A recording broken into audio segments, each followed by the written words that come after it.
Hello students, आज हम start कर रहे हैं क्लास 8 की ज्योग्राफी का चैप्टर नंबर 3 और आज जो हम टॉपिक पढ़ रहे हैं वो है पावर रिसोर्सेज। आप यहाँ पे अपनी स्क्रीन पे एक स्टोरी सी देख पा रहे हैं जिसका क्रक्स ये है कि जो इंसान है वो आजकल ज़्यादा डिपेंडेंट हो गया है एनर्जी रिसोर्सेज पे, क्योंकि इंसान का लाइफस्टाइल जो है वो काफ़ी ज़्यादा चेंज हो रहा है। तो उसका जो लाइफस्टाइल चेंज होने की वजह से वो एनर्जी रिसोर्सेज पे ज़्यादा डिपेंडेंट हो गया। और पर्टिकुलरली जब हम शहर के लोगों की बात करते हैं, जब हम सिटी के लोगों की बात करते हैं, तो वो एनर्जी रिसोर्सेज पे ज़्यादा डिपेंडेंट है as compared to the villagers.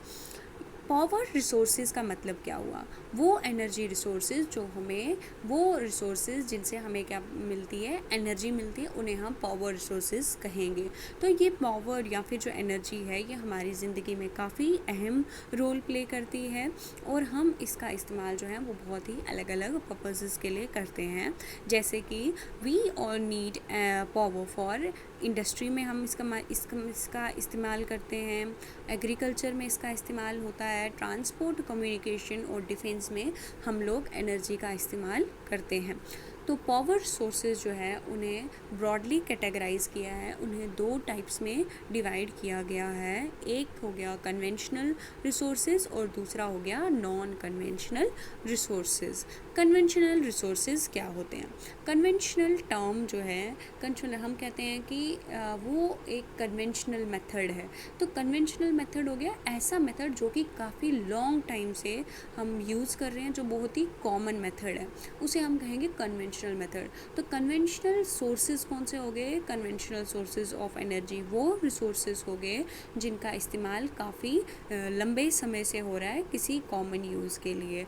जैसे इसमें हमारे पास एग्जांपल आती है फायरवुड एंड फॉसिल फ्यूल्स। तो ये दोनों क्या है? कन्वेंशनल एनर्जी रिसोर्सेज हैं। फायरवुड जो है उसका इस्तेमाल कहाँ पे किया जाता है? जैसे लकड़ी, आग जलाने के लिए जो लकड़ी होती है, इसका इस्तेमाल कुकिंग या फिर हीटिंग में किया जाता है। और हमारी कंट्री में मोर देन 50% जो एनर्जी जो कि विलेजर्स यूज़ करते हैं वो फायरवुड से आती है। अब हम बात करेंगे कि फॉसिल फ्यूल्स क्या है। फॉसिल फ्यूल्स हमने ऑलरेडी पढ़ा हुआ है क्लास 8 के साइंस के chapter number 2 coal and petroleum में हमने पढ़ा हुआ है। तो फॉसिल फ्यूल्स जो हैं वो ऐसे फ्यूल्स हैं जो कि आज से मिलियंस ऑफ ईयर्स एगो जो हैं वो बने हुए हैं। और ये कैसे बनते हैं? आज से मिलियंस ऑफ ईयर्स हम पहले की अगर बात करें तो किसी एक्टिविटी की वजह से ऐसा हो सकता है कि प्लांट्स और एनिमल्स जो हैं वो ज़मीन के नीचे धंस गए हों और बहुत ही ज़्यादा प्रेशर और हीट जो है जब उन पे डेवलप होते गया, इंटेंस हीट और प्रेशर के कारण वो जो प्लांट्स और एनिमल्स हैं वो किस में कन्वर्ट हो गए? एनर्जी रिसोर्सेज में कन्वर्ट हो गए, फ्यूल में तब्दील हो गए, जिनको हमने फॉसिल फ्यूल्स का नाम दिया। हमारे पास इसमें एग्जांपल्स आ जाती हैं coal, petroleum and natural gas. तो ये तो जो तीनों की हम बात करें, कोल, पेट्रोलियम और नेचुरल गैस, ये मेन सोर्सेज हैं कन्वेंशनल एनर्जी के। The reserves of these minerals are limited. हम जब इन तीनों की बात करें, कोल की, पेट्रोलियम या नेचुरल गैस की, तो इनके रिजर्व्स जो हैं, जो इनकी क्वांटिटी है वो बहुत ही लिमिटेड है। और जिस तरीके से इनका इस्तेमाल पूरी वर्ल्ड पॉपुलेशन जो है वो कर रही है, लोग इसका इस्तेमाल जो कर रहे हैं वो काफ़ी ज़्यादा इनका इस्तेमाल कर रहे हैं। The rate at which the growing population is consuming them is far great than the rate of their formation.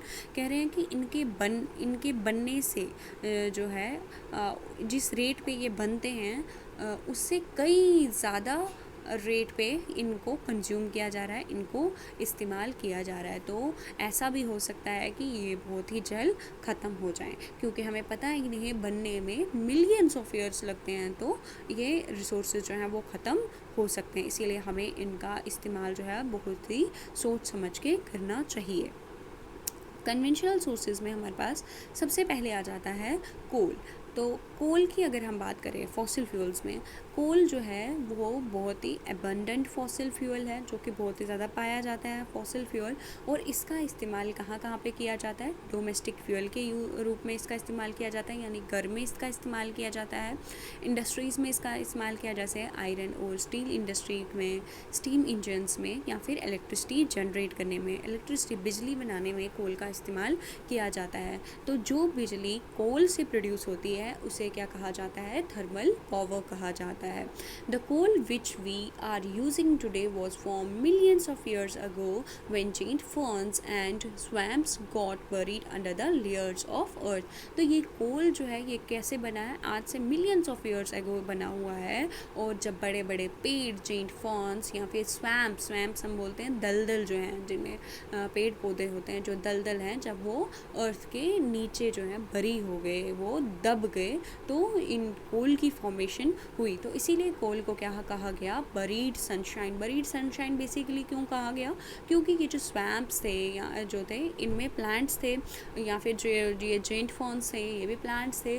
तो ये प्लांट्स जो हैं इनकी फॉर्मेशन में सनलाइट जो है वो काफ़ी अहम रोल प्ले करती है, तो इसीलिए इनको कहा गया बरीड सनशाइन।